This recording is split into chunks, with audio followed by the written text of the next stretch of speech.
Ինչ բան է Իլհամ Ալիևը եւ նրա բանդը եւ դատավարությունը, ամբողջ աշխարհը գիտի։ Արցախի ռազմաքաղաքական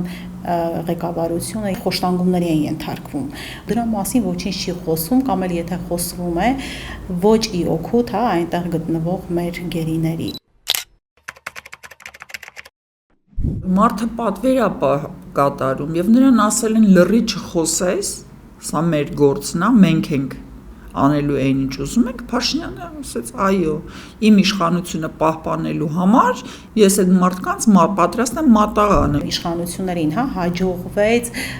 բացառիկ հեղինակություն ունեցող մարդկանց ոչնչացնել։ Այդ ցուցակում նաեւ հենց նրանք են, որտեղ այն հեղինակությունը, որը Փաշինյանը վայելում էր 18 թվականին, հիմա այդ հեղինակությունից մնացել է կեսբուր փոշի։ Կարելի է ասել, որ սա իդեոլոգիական դիվերսիա էր հայ ժողովրդի նկատմամբ։ Սա դիվերսիա էր առհասարակ։ Շատ վտանգավոր իրավիճակ է երկրի ներսում,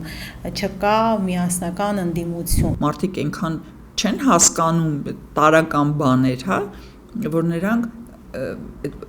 պրովոկացիային գնում են, որ նրանք համաձայն են իրար մեջ սենց կռվեն, գզվռտվեն, չհասկանալով, որ դրանով նրանք իրենց մեջքի հետևը անվտանգ Փաշինյան են պահպանում։